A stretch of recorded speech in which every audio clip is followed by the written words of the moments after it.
Principal component analysis का use machine learning में होता है डायमेंशंस को रिड्यूस करने के लिए। यहाँ पे मैंने सारे टॉपिक की टाइमलाइन दी है, तो हम थियरी देखेंगे, बाद में कोडिंग करेंगे और इम्पोर्टेंट चीज़ सबसे बढ़िया वो है एक्सरसाइज, वो लास्ट में करेंगे। लेट्स से आप प्रॉपर्टी प्राइस प्रेडिक्शन का एक मशीन लर्निंग मॉडल बिल्ड कर रहे हो जिसमें फीचर्स होते हैं। फीचर्स मतलब घर की जो प्राइस है वो घर के एरिया पे, बाथरूम, प्लॉट कितना है, उन सब चीज़ों पे डिपेंड करती है। और यहाँ पे मैंने प्राइस दी है यूनाइटेड स्टेट्स डॉलर में। आप जब रियल लाइफ में डेटा को प्रोसेस करते हो तो बहुत सारी कॉलम्स ऐसी होती है जिनका जो आप एंड टारगेट वेरिएबल है, यहाँ पे टारगेट वेरिएबल है प्राइस, और टाउन एरिया और ये सब सारी कॉलम है ना, उसको बोलते हैं फीचर्स। तो मशीन लर्निंग में गोल ये होता है कि फीचर को यूज़ करके आप अपनी टारगेट प्राइस डिसाइड करते हो। जैसे घर का एरिया ज़्यादा है तो उसकी प्राइस ज़्यादा होगी।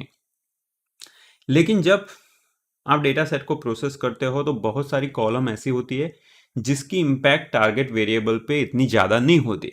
फॉर एग्जांपल, घर के केस में घर की प्राइस एक तो एरिया कौन सा है, कौन सा टाउन है, कितने बाथरूम है, इस पे डिपेंड करता है। प्लॉट पे ज़्यादा भी डिपेंड करता है। लेकिन देखो, बाथरूम पे डिपेंड करता है लेकिन उतना ज़्यादा डिपेंड नहीं करता। जैसे 2600 स्क्वायर फुट का घर है, अगर 2 वर्सेस 3 बाथरूम है तो प्राइस में उतना डिफरेंस नहीं आएगा। लेकिन 2600 के बजाय अगर 3000 स्क्वायर फीट का घर है तो प्राइस में काफ़ी डिफरेंस आएगा। तो आप समझ रहे हो ना कि एरिया की इम्पैक्ट टारगेट वेरिएबल पे ज़्यादा है कंपेयर टू बाथरूम। कुछ और भी ऐसी कॉलम है जैसे ट्रीज नियर बाय, मेरे घर के आजू बाजू में कितने ट्रीज है। अब डेटा सेट में ये तो इन्फॉर्मेशन आ गई, लेकिन उस पे घर की प्राइस बहुत डिपेंड नहीं करती है। मेरे घर के आजू बाजू में एक पेड़ है या 2 पेड़ है, इतना मैटर नहीं करता है घर की प्राइस पे। तो ये कॉलम उतनी ज़्यादा इम्पोर्टेंट नहीं है। अब दूसरा एक केस ले लेते हैं क्लासिफिकेशन का, जिसमें आपके पास ये हैंड रिटन डिजिट्स है, उसको आप क्लासिफाई करना चाहते हो 0 1 2 3, standard classification problem machine learning में। तो आप क्या करते हो कि आपकी इमेज लेते हो और उसके जो पिक्सल्स है उसको नंबर में प्रेजेंट करते हो। यहाँ पे मैंने 0 to 16 नंबर प्रेजेंट किया, जैसे 16 इज वाइट, 0 इज ब्लैक। उसके बेसिस पे आप एक मशीन लर्निंग मॉडल बनाओगे जो बताएगा कि ये नंबर कौन सा है। अब जो नंबर है 8x8 ग्रिड है, यानी कि उसमें 64 टोटल नंबर्स है, और वो 64 नंबर्स हो गए इसके फीचर्स। आप ये 64 फीचर के बेस पे इसकी क्लासिफिकेशन डिसाइड करते हो।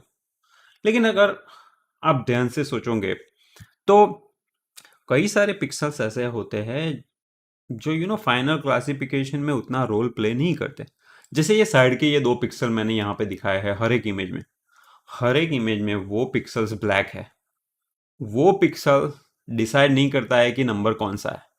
लेकिन हाँ, मिडल का पिक्सल देखो डिसाइड करता है। यहाँ पे ब्लैक है लेकिन यहाँ पे वाइट है, तो मिडल का ब्लैक है तो बोल सकते हो कि वो 1 तो नहीं होगा, क्योंकि 1 में मिडल का पिक्सल मोस्टली वाइट होता है। सो आइडिया ये है कि तुम्हारे जो 64 फीचर्स है उसमें से कुछ फीचर्स ऐसे हैं जो नॉन इम्पोर्टेंट है, जैसे ये 2 पिक्सल। इनफैक्ट ये सारे पिक्सल जो साइड के कॉर्नर के हैं ना, वो यूजलेस है। तो अगर हम वो यूजलेस फीचर को निकाल दें तो क्या फायदा होगा? 2 फायदे होंगे। एक तो आपकी ट्रेनिंग फास्ट हो जाएगी। आपको पता है मशीन लर्निंग ट्रेनिंग में बहुत सारे कंप्यूट रिसोर्स जाते हैं, मेमोरी, तो आपका कंप्यूट बजट बढ़ जाता है। तो आपकी ट्रेनिंग फास्ट हो जाएगी, इन्फ्रेंस फास्ट हो जाएगा, डेटा विजुअलाइजेशन करना इजी हो जाएगा। कई बार 100-200 फीचर होते हैं, हम विजुअलाइज नहीं कर पाते। लेकिन अगर 100 फीचर को समहाउ अगर हम 2 या 3 फीचर में रिड्यूस कर ले तो उसको विजुअलाइज करना इजी हो जाता है और हम एक बेटर डिसीजन मेकिंग कर सकते हैं। प्रिंसिपल कंपोनेंट एनालिसिस एक ऐसी टेक्निक है जिससे आप फिगर आउट करते हो कि आपके मोस्ट इंपॉर्टेंट फीचर कौन से। इनफैक्ट आप कुछ नए फीचर क्रिएट करते हो जिसको हम बोलते हैं प्रिंसिपल कंपोनेंट। जैसे हमारे डिजिट्स के एग्जांपल में, अगर मैं 2 पिक्सल ले लूँ, सेंटर का पिक्सल और वो साइड वाला पिक्सल, और उसको अगर मैं प्लॉट करूँ, ये 0 to 16 मतलब पिक्सल की वैल्यू है, ब्राइटनेस है, और कॉर्नर के पिक्सल की वैल्यू, और उसमें ये मेरा क्लासेस है, ग्रीन मतलब 9, येलो मतलब 1, एटसेट्रा। तो आपको कुछ इमेज ऐसी मिलेगी, क्योंकि कॉर्नर का पिक्सल की वैल्यू इतनी मैटर नहीं करती इन सब सारे डिजिट में। तो आइडियली मैंने ये 2 डायमेंशन दिखाया है, एक्चुअल में ज़्यादा डायमेंशन है, लेकिन एग्जाम्पल के लिए मैं आपको बता रहा हूँ कि 2 डायमेंशन को 1 डायमेंशन में अगर आपको कन्वर्ट करना है, तो आप इस लाइन को ले लो, यहाँ पे फ्लैट कर दो ऐसा। मेरा ये पिक्चर परफेक्ट नहीं है, क्योंकि ये अभी भी 2 डायमेंशन में है, लेकिन आपको आइडिया आ गया होगा कि इसको 2 में से 1 डायमेंशन में कन्वर्ट करना ईजी है, और वो मेक सेंस भी करेगा, क्योंकि कॉर्नर पिक्सल के डायमेंशन में काफ़ी वेरिएंस नहीं है, ज़्यादा जो वेरिएंस है वो सेंट्रल पिक्सल में ही है। तो ये आप पीसीए मेथड का यूज़ करके आप इसको 1 डायमेंशन घटा सकते हो। आइरिस फ्लावर का एग्जांपल ले लेते हैं, जिसमें सेपल विड्थ और सेपल हाइट के बेसिस पे मैंने 2 टाइप के फ्लावर्स है तोसा वर्सिकोलर को यहाँ पे स्कैटर प्लॉट में चार्ट किया है। अगर आप इस चार्ट को देखो, तो सबसे ज़्यादा जो वेरिएंस है ना, वो इस एक्सिस पे हो रहा है। वेरिएंस मतलब वैरायटी, मतलब चेंजेस कहाँ हो रहे हैं, तो इस एक्सिस पे। ठीक है, आपको पता चल गया होगा कि यहाँ पे यही एक्सिस है जहाँ पे ज़्यादा मैक्सिमम वेरिएशन हो रहा है डेटा में, और उसकी परपेंडिकुलर जो एक्सिस है वो में। तो इन दोनों को PC1 PC2 मतलब प्रिंसिपल कंपोनेंट 1 इसको बोलेंगे, और इसको बोलेंगे प्रिंसिपल कंपोनेंट 2। और हमारा जो ओरिजिनल चार्ट है उसको हम ऐसे ट्रांसफॉर्म कर सकते हैं। तो ये बेसिकली आपका पीसीए हो गया, ये आपका ओरिजिनल फीचर सेट था, उसको पीसीए अप्लाई करके आपने ये वाला चार्ट बना दिया। अब मैं मैथमेटिक्स में नहीं जाऊंगा, आप दूसरे मैथमेटिक्स के रिसोर्स इंटरनेट पर पढ़ लीजिए, इसमें आइगन वेक्टर आइगन वैल्यूज़ का यूज़ होता है। लेकिन ऐसा मान लीजिए कि मैथमेटिक्स में ऐसा टेक्निक अवेलेबल है जिससे आप प्रिंसिपल कंपोनेंट को एक्सट्रैक्ट कर सकते हो और इस तरीके से प्लॉट कर सकते हो। फिर से हमारा डिजिट्स का एग्जांपल देख ले, तो पांडास डेटा फ्रेम में अगर आप डिजिट को डाउनलोड करोगे तो 64 फीचर होते हैं, मतलब ऐसे पिक्सल 1 पिक्सल 2 करके 64। एक्चुअली पिक्सल 0 अगर चालू किया तो पिक्सल 63 आएगा, ये थोड़ी एरर है, लेकिन आप समझ गए। 64 कॉलम्स है, और उसके बेसिस पे आप डिजिट डिसाइड करो कि कौन सा है, 5 है, 0 है, 2 है, एटसेट्रा। तो कुछ कुछ पिक्सल हमने देखे, पिक्सल 0 1 ये यूजलेस है। तो हम जब पीसीए अप्लाई करते हैं, तो पीसीए अप्लाई करके हम प्रिंसिपल कंपोनेंट्स, ऐसे फीचर्स जो सबसे ज़्यादा इंफॉर्मेशन देते हैं कि कौन सा क्लास है, वो हम एक्सट्रैक्ट कर सकते हैं। तो साइकिट लर्न में जब आप पीसीए मेथड का यूज़ करते हो, तो आप n कंपोनेंट अगर आप सप्लाई करोगे और बोलोगे कि मेरे को 6 कंपोनेंट चाहिए, तो क्या करेगा, जो सबसे ज़्यादा 6 कंपोनेंट है, जो सबसे ज़्यादा वेरिएशन को कैप्चर कर रहे हैं आपके डेटा सेट में से, वो कंप्यूट करके आपको दे देगा। इस पीसीए में आप दूसरी भी एक आर्ग्यूमेंट पास कर सकते हो, जैसे कि 0.95 फॉर एग्जांपल, तो it will capture 95% of variation. हम कोड करेंगे तो देख लेंगे, लेकिन कोड चालू करें उसके पहले कुछ चीज़ें माइंड में रखनी है आपको। पीसीए जब कर रहे हो तो पहले तो आपको आपके फीचर्स को स्केल करना पड़ेगा। आपके फीचर्स सारे जो है वो एक सेम स्केल पे होने चाहिए, नहीं तो पीसीए मेथड नहीं वर्क करेगी, फॉर ऑब्वियस रीजंस। क्योंकि आपका अगर ऐसा ग्राफ है और अगर आपके फीचर स्केल ही डिफरेंट तरीके से है, जैसे ये मिलियन में है और ये नॉर्मल यूनिट में है, तो यहाँ पे of course variation y axis पे ज़्यादा आएगा, क्योंकि यहाँ पे तो मिलियन में है। तो इसीलिए सारे फीचर्स को सेम स्केल पे लाना ज़रूरी है, और एक्यूरेसी आपकी थोड़ी ड्रॉप हो सकती है, लेकिन ये ट्रेड ऑफ होता है। कई बार एक्यूरेसी थोड़ी ड्रॉप होती है ना, तो चलता है, लेकिन अगर आपकी ट्रेनिंग फास्ट हो जाती है तो रियल लाइफ में काफ़ी बेनिफिट होता है।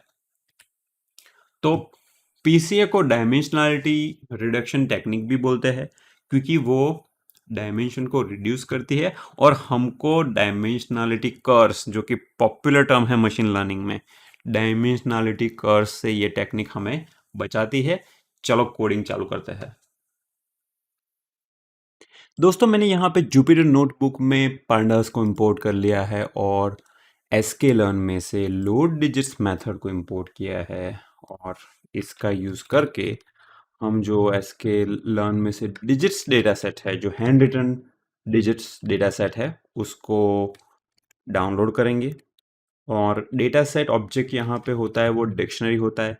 तो मैं कीज़ प्रिंट कर लूँगा देखने के लिए कि इसमें एक्चुअली होता क्या है। तो यहाँ पे डेटा है, टारगेट है, फीचर नेम्स है। अगर आप डेटा सेट डॉट डेटा देखोगे तो अरे होती है बेसिकली, उसका शेप देख लेते हैं। तो देखो टोटल 1797 सैंपल्स है।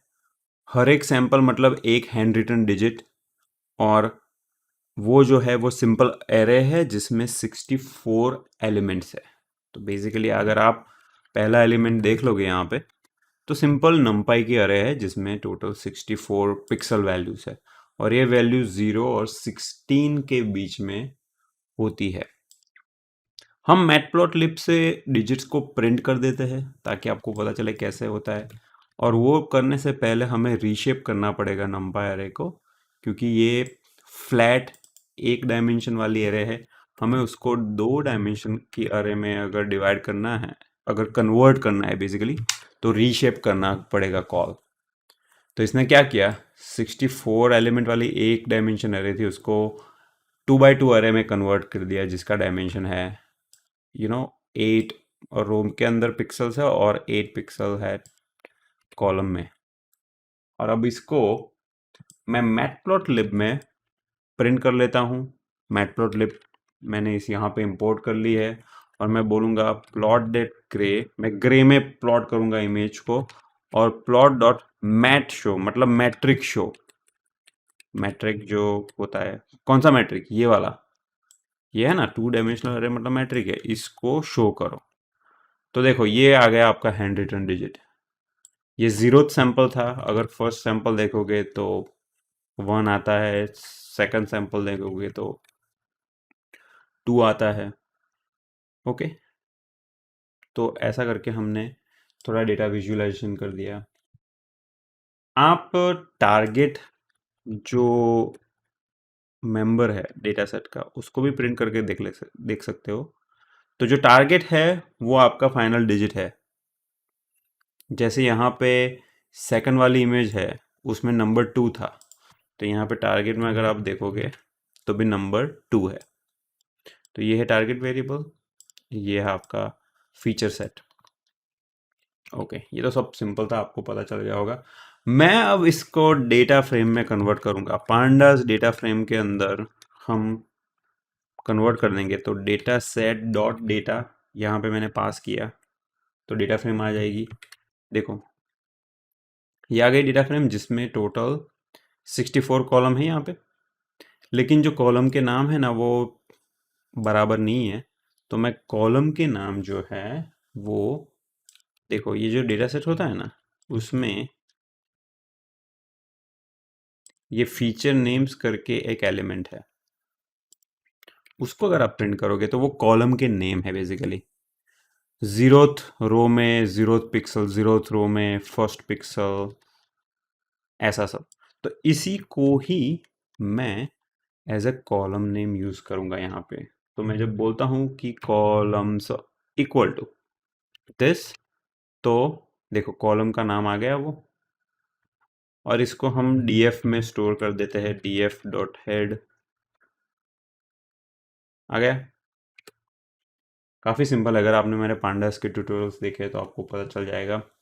मैं डेटा फ्रेम में जनरली, मैं जब भी किसी चीज़ को डेटा फ्रेम में लोड करता हूँ तो हमेशा मैं डिस्क्राइब कॉल करता हूँ, ताकि मेरे को पता चले कि क्या हो रहा है हर एक कॉलम में। तो हर एक कॉलम में एक चीज़ नोटिस करोगे कि मिन और मैक्स है वो 0 और 16 के बीच में होगा। कई कॉलम में 0 15 भी हो सकता है। यहाँ पे देखो सब मिन मैक्स 0 है, क्योंकि सारी वैल्यू, ये पिक्सल 0 है ना, ये तो यूजलेस कॉलम है, सारी वैल्यू 0 है। लेकिन 0 मीन्स ब्लैक, 16 मीन्स वाइट। तो ये अपनी रेंज हो गई। अब मैं x और y में ले लेता हूँ चीज़ों को। तो जो x हो गया मतलब अपने जो फीचर है वो डेटा फ्रेम में है, और अपना जो y है वो है data set dot target. X और वाई आ गया और इसको हम अभी ट्रेन टेस्ट स्प्लिट करेंगे, लेकिन उसके पहले मैं ना स्केलिंग कर लेता हूँ, क्योंकि स्केलिंग यहाँ पे अपने को हेल्प करेगा। तो यूजुअली मैं स्केलिंग करता हूँ मशीन लर्निंग मॉडल ट्रेन करने से पहले। तो एसकेलर में से स्टैंडर्ड स्केलर इंपोर्ट कर दो, आप मिन मैक्स स्केलर भी यूज़ कर सकते हो। और मैं स्केलर एक ऑब्जेक्ट क्रिएट कर देता हूँ स्टैंडर्ड स्केलर का, जिसमें स्केलर फिट ट्रांसफॉर्म करते हो तो ये इस चीज को स्केल करके नया स्केल डेटा फ्रेम रिटर्न करेगा, जिसको मैं एक्स स्केल बोलूंगा। और अगर आप एक्स स्केल देखोगे तो फिट ट्रांसफॉर्म, तो देखो -1 और 1 के बीच में उसने वो सारी वैल्यूज को ला दिया। तो अपना डेटा सेट अभी स्केल हो गया। वाई को स्केल करने की ज़रूरत नहीं, क्योंकि वो ट्रेनिंग में यूज़ नहीं होने वाला है, तो वाई को हमें स्केल नहीं करना है यहाँ पे। अब अपना जो स्टैंडर्ड अप्रोच है, आपने मेरे मशीन लर्निंग के पहले वीडियो देखोगे तो आपको पता चल गया होगा कि मॉडल ट्रेनिंग करने से पहले हमें डेटा सेट को ट्रेनिंग और टेस्ट डेटा सेट में स्प्लिट करना पड़ता है। ऐसा क्यों करते हैं? क्योंकि ट्रेनिंग डेटा सेट का यूज़ करके हम मॉडल को ट्रेन करेंगे और मॉडल के परफॉर्मेंस का एवोल्यूशन हम टेस्ट डेटा सेट पे करेंगे, ताकि वो मॉडल बायस ना हो। तो यहाँ पे मैं train test split method call करूँगा, जिसमें आपको दो चीज़ें लेनी पड़ती है। एक तो आपके फीचर्स डेटा फ्रेम है वो, आपका जो वाई है वो, और आपकी टेस्ट की साइज़। मैं टेस्ट की साइज़ बोलता हूँ कि 20%, मतलब 80% अपने ट्रेनिंग के सैंपल हो जाएंगे। और रैंडम स्टेट करके एक वेरिएबल आता है, जिसको अगर आप कुछ भी सप्लाई कर दो तो रिप्रोड्यूसिबिलिटी रहेगी। नेक्स्ट टाइम इस मेथड को फिर से कॉल करोगे तो जो ट्रेन और टेस्ट स्प्लिट है ना, उसका रिजल्ट वो सेम देगा। यहाँ पे आउटपुट में standard x train, x test, y train, y test, ये तो सब आपकी मसल मेमोरी में होना चाहिए अभी तक। अगर आपने मशीन लर्निंग के अभी तक के वीडियो की प्रैक्टिस की ना, तो भाई साहब ये तो अपनी मसल मेमोरी में ये चीज़ होनी चाहिए। ठीक है, अब मैं क्लासिफिकेशन के लिए अलग अलग टेक्निक्स है वो यूज़ कर सकता हूँ, जैसे logistic regression, decision tree, SVM वगैरह। तो मैं सिंपल लॉजिस्टिक रिग्रेशन से चालू करूँगा। मेरे को पता नहीं कि कौन सा मॉडल परफॉर्मेंस अच्छा देगा, तो मैं लॉजिस्टिक रिग्रेशन से शुरुआत कर रहा हूँ और देखता हूँ कि कैसा परफॉर्मेंस ये देता है। स्टैंडर्ड मेथड है, आप मॉडल क्रिएट करते हो, बाद में एक्स ट्रेन वाई ट्रेन पे वो उसको फिट करते हो और उसके बाद में उसका स्कोर निकालते हो कि मॉडल, ये करने से मॉडल ट्रेन हो जाता है और ये करने से आपको पता चलता है कि एक्स टेस्ट वाई टेस्ट पे उसका परफॉर्मेंस कैसा आएगा। तो देखो 97%, वो काफ़ी अच्छा परफॉर्मेंस है। मतलब उसने क्या किया, यहाँ पे मॉडल को ट्रेन किया, उसके बाद में एक्स टेस्ट का यूज करके हमने प्रेडिक्शन निकाला और उस प्रेडिक्शन को जब वाई टेस्ट, मतलब जो ट्रुथ है, उसके साथ कंपेयर किया तो हमें 97% ऑफ टाइम हमारे प्रेडिक्शंस सही थे। मतलब मेरे को अभी कोई दूसरा मॉडल ट्राई करने की इच्छा नहीं हो रही है, क्योंकि लॉजिस्टिक रिग्रेशन ही बहुत अच्छा परफॉर्मेंस दे रहा है। अभी तक हमने पीसीए का यूज नहीं किया, सिंपल रेगुलर वे में मॉडल को ट्रेन किया। अब मैं पीसीए का यूज करूंगा और क्लियरली आपको दिख रहा है यहाँ पे, जैसे कि ये जीरोथ कॉलम है, उसमें सारी वैल्यूज जीरो है। ये फीचर एकदम यूजलेस है, उसका आउटपुट के ऊपर कोई इम्पैक्ट नहीं है। तो पीसीए का यूज करके हम ऐसी कॉलम को निकाल सकते हैं और बाकी की कॉलम में ट्रांसफॉर्मेशन करके हम नए फीचर्स जनरेट करेंगे, जिससे ये कॉलम जो 64 हमने ट्रेनिंग में यूज़ की थी उससे काफ़ी कम होगी और हमारी ट्रेनिंग फास्ट हो जाएंगी। वैसे हमने जब ट्रेनिंग यहाँ पे रन की तो काफ़ी फास्ट थी, क्योंकि हमारा सैंपल डेटा सेट वैसे छोटा है। हमारे डेटा सेट में कुछ 1700 एग्जाम्पल्स है, वो मशीन लर्निंग के वर्ल्ड में काफ़ी कम होता है। Usually millions of data sample होता है, तो काफ़ी कंप्यूटेशन हैवी होता है। तो पीसीए का यूज़ कंप्यूटेशन को फास्ट करने में होता है। तो हम पीसीए का यूज़ चलो फटाफट कर लेते हैं। पहले देख लेते हैं कि एक्स में एक्चुअली क्या है। तो एक्स जो डेटा फ्रेम है हमारी ये है, ठीक है। एक्स डॉट हेड, अगर आप 3 करोगे ना तो 3 वेरोज इंपोर्ट करेगा, ठीक है। और अब हम एसके लर्न में ये डॉट डिकम्पोजिशन में ये पीसीए करके एक मेथड है, और पीसीए जो मेथड है उसमें आप दो टाइप के पैरामीटर पास कर सकते हो। अगर सीधा आप अगर ऐसा करोगे 0.95 फॉर एग्जांपल, तो आप बोल रहे हो कि मेरे को 95% वेरिएशन कैप्चर करना है। इसका मतलब ये कि मेरे मेरे जो फीचर्स है उसमें से 95% इंफॉर्मेशन एक्सट्रैक्ट करनी है, और उसके हिसाब से मेरे न्यू प्रिंसिपल कंपोनेंट आप कंप्यूट करो। और वो जब कंप्यूट करने के लिए आपको फिट ट्रांसफॉर्म मेथड कॉल करनी पड़ती है। तो यहाँ पे मैं फिट ट्रांसफॉर्म मेथड कॉल कर रहा हूँ, और जो रिजल्ट आया उसको बोलूँगा एक्स पी सी ए, और x P C A shape में प्रिंट करवा लेता हूँ। फिर से गलती कर दी ना ओके। तो देखो नया नया जो डेटा फ्रेम, उसने एक्स डेटा फ्रेम जिसमें 64 कॉलम थी उसको इनपुट लिया, और उसको पूरा पीसीए कंप्यूटेशन इसमें हो गया। और जो नया डेटा फ्रेम आया उसमें सिर्फ 29 कॉलम है। तो देखा 64 कॉलम को उसने 29 कॉलम में डिवाइड कर दिया, और जो मेरी डेटा फ्रेम है एक्चुअल में वो कुछ ऐसे दिखेंगी।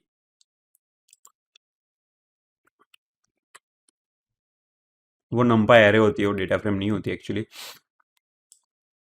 देखा, ये सारी वैल्यूज आ गई, जिसमें टोटल ये बेसिकली अरे की साइज है 29। अगर आप, मैंने शेप प्रिंट कर दिया, हमारे सैंपल्स तो सेम ही रहे, लेकिन कॉलम है वो 64 में से हो गई 29। तो इसकी वजह से हमारा कंपटीशन काफ़ी फास्ट हो जाएगा। पीसी के अंदर एक्सप्लेन वेरिएशन रेशियो करके एक मेंबर होता है, जिसमें वो बताता है कि जो नई 29 कॉलम्स जनरेट हुई, यानी कि नए जो 29 प्रिंसिपल कंपोनेंट जनरेट हुए, वो कितना वेरिएशन कैप्चर करता है। जैसे सबसे पहला कंपोनेंट होता है वो मैक्सिमम वेरिएशन कैप्चर करता है, उसने 14% वेरिएशन, मतलब 14% इंपॉर्टेंट फीचर इंफॉर्मेशन को ग्रैब कर लिया। दूसरा जो कंपोनेंट है PC2, उसने 13% इंफॉर्मेशन को कैप्चर किया। तीसरे ने 11% इंफॉर्मेशन को कैप्चर किया। तो मतलब अगर आप 3 प्रिंसिपल कंपोनेंट यूज करोगे तो 14, 13, 27 और 11 हो गए 38, 39% आप फीचर को कैप्चर कर रहे हो। लेकिन हमने 29 कंपोनेंट यूज कर दिए, तो जिससे 95% ऑफ इंफॉर्मेशन हमारी कैप्चर हो जाएगी। और पीसीए में एन कंपोनेंट भी है, जो बेसिकली आपको बताता है कि फाइनल फीचर्स है तुम्हारे वो है 29। अब मैं क्या करूंगा, ट्रेन टेस्ट स्प्लिट करूंगा कॉल इस पे, पीसीए जो हमारी नई नंपायर आई उस पे हम कॉल करेंगे। तो एक्स पीसीए, वाई तो वही रहने वाला है, टेस्ट साइज भी सेम, और रैंडम स्टेट भी मैं सेम ही रखता हूँ।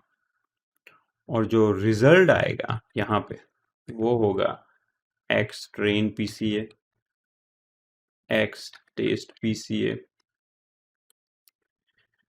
वाई ट्रेन, वाई टेस्ट, वगैरह वगैरह। Actually PCA. अब मैं फिर से लॉजिस्टिक रिग्रेशन यहाँ पे क्रिएट करता हूँ मॉडल, और उस मॉडल में मैं पीसीए वाला जो है ना वो फिट करता हूँ। तो मैं यहाँ पे फिट में बोलूँगा,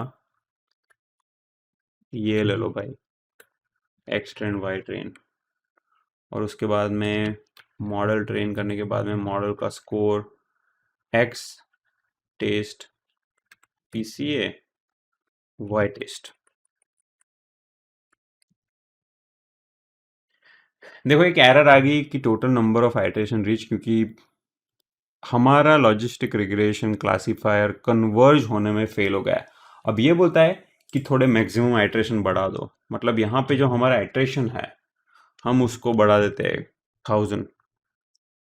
अब तब एरर नहीं आई क्योंकि उसने ज़्यादा इटरेशन करके ग्रेडियंट डिसेंट को कन्वर्ज कर दिया। और देखो स्कोर हमारा ऑलमोस्ट 97% है, देखा। तो पीसीए करने के बाद हमने जब कॉलम्स को 64 से 29 कर दिया, उसके बावजूद हमारा स्कोर ऑलमोस्ट सेम रहा।